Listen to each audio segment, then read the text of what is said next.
meriwayatkan daripada Anas radhiyallahu anhu, beliau berkata, maksudnya pernah sekumpulan manusia mengunjung jenazah di hadapan Rasulullah sallallahu alaihi wasallam. Lalu orang ramai memujinya dengan kebaikan. Maka Nabi sallallahu alaihi wasallam bersabda, pasti. Kemudian ada sekumpulan manusia lagi mengusung jenazah yang lain. Lalu orang ramai mencelanya dengan keburukan. Maka Nabi SAW bersabda, pasti. Lantas Umar bin Abdul Khattab bertanya, apa yang pasti? Baginda menjawab, jenazah yang kalian memujinya dengan kebaikan, maka dia pasti masuk syurga.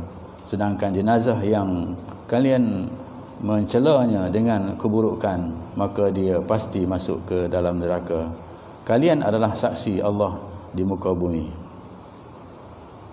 Artinya, buatlah kebaikan sebanyak mungkin supaya manusia ramai memujinya selepas kematian kita, dan jangan sampai orang ramai mencela kita selepas kematian kita. Diulangi, Imam Al-Bukhari dan Imam Muslim meriwayatkan daripada Anas radhiyallahu anhu, beliau berkata, maksudnya, pernah sekumpulan manusia mengusung jenazah di hadapan Rasulullah sallallahu alaihi wasallam. Lalu orang ramai memujinya dengan kebaikan. Maka Nabi sallallahu alaihi wasallam bersabda, pasti. Kemudian ada sekumpulan manusia lagi mengusung jenazah yang lain. Lalu orang ramai mencelanya dengan keburukan. Maka Nabi SAW bersabda, pasti. Lantas Umar bin Al-Khattab bertanya, apa yang pasti? Baginda menjawab, jenazah yang kalian memujinya dengan kebaikan, maka ia pasti masuk ke syurga. Sedangkan jenazah lain yang kalian mencelanya dengan keburukan, maka dia pasti masuk ke dalam neraka. Kalian adalah saksi Allah di muka bumi ini. Jadi tuan-tuan yang dirahmati Allah sekalian, maksud hadis ini menjelaskan kepada kita, apabila seseorang jenazah itu telah kembali ke rahmatullah, seorang manusia telah kembali ke rahmatullah, maka kita hendaklah menyanjungnya, memujinya dengan kebaikan. Antara yang kita lakukan, iaitu seperti mana yang kita lakukan selepas sembahyang jenazah.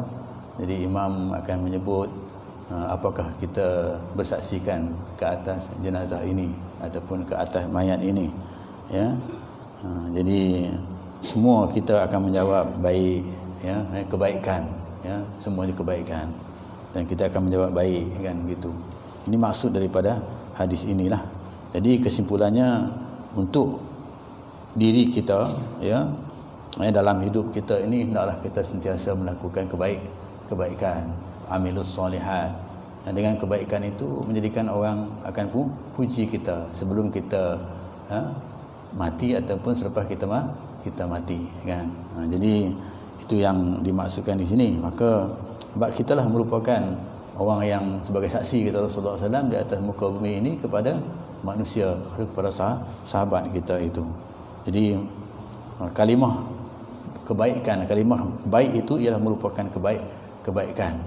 Walaupun ada orang menyebut bahawa mana boleh baik budak ni, dia mati atas sebab-sebab keburukan, misalnya dia drug addict, dia katakan, kan, ni tak elok orang mati. Tapi bagi kita, kata Nabi SAW, memuji itu adalah merupakan kebaikan, yang kita patut berikan kepada dia. Soal balasan syurga neraka, itu yang dikatakan oleh Nabi SAW, itu balasannya bila kita sebut baik, maka baiklah iaitu. Tapi kebaikan itu berdasarkan kepada apa yang dilakukan ke atas dia hidup di muka bumi ini, ya, yang mana Allah Subhanahu Wa Taala yang menentukan. Kita manusia hanya mengharapkan, mendoakan supaya diberi kebaikan kepada dia, walaupun pada zahirnya mungkin kita lihat dia itu tak baik, tapi mungkin husnul khotimahnya itu baik, mungkin akhir kematiannya itu baik, kita tak tahu, ya. Mungkin akhirnya kematiannya itu baik, ya. Hanya Allah Subhanahu Wa Taala saja yang tahu. Jadi itu saja yang dapat kita kongsi pada pagi ini. Mudah-mudahan ianya memberi keberkatan kepada kita. Wallahu a'lam.